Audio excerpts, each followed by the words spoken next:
бар екен қазір заманда.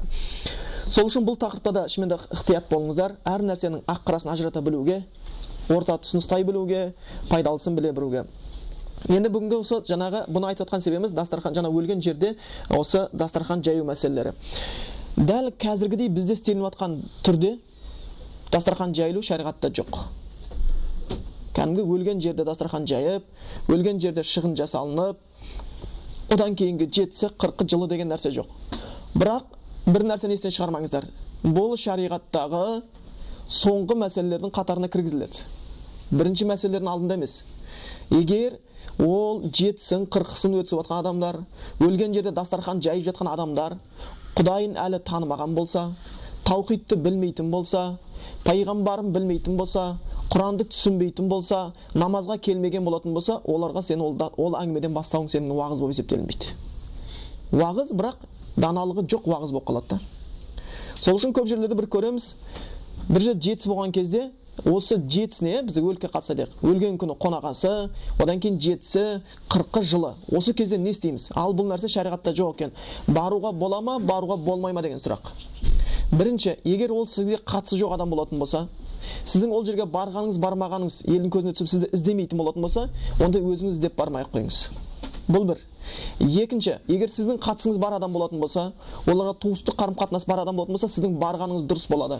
Ертең туысқардағы сіз ол жерден барып тамақ ішу үшін емес, ниетіңіз туыстық қарым-қатынасты ұстай отырып, ертең соларға дінді үйретем деген мақсат болатын болса, онда сіздің барғаныңыз жақсырақ болады. Ал енді сіз сол жерге барып уағыз айтам десеңіз, онда сіздің баруыңыз міндет болып қалады. Жақсырақ емес, міндет болып қалады. Өйткені шынымен де адамдардан қаша беретін болса, адамдар кім үйретеді дінге?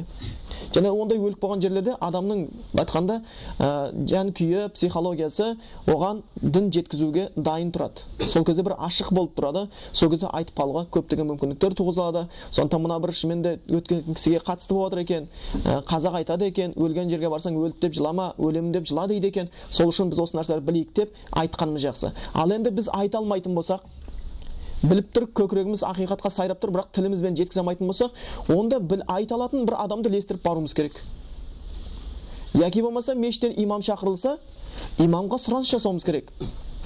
Молдаке, имам аға, осылай қылыңызшы, мынандай болып жатыр, мына кісі қайтқан менің ағам еді, туғаным еді, туысқаным еді, мына біз кісілер туысқандарымыз еді. Бұлар осы дастархан жайып жатыр. Бірақ сіз сол жерде осы тақырыптарды айтып кетсеңіз, мен туысқандарыма сол нәрселерді білсе екен деп армандаймын. Олар да дозақтан құтылғаны үшін менің мүддем бар.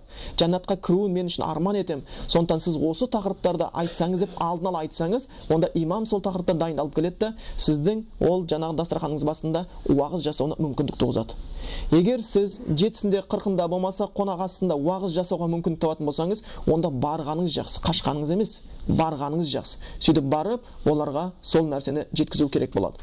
Енді сол жердегі сойылған малдың еті жеуге бола ма, болмай ма деген тақырыпта. Өйткені кей кезде кездесіп қалады, осында 70-сінде жеген мал, ол сойылған мал, болмаса қонақ астында сойылған мал, бұл жаңағы Аллахтан бөлек нәрсеге арнап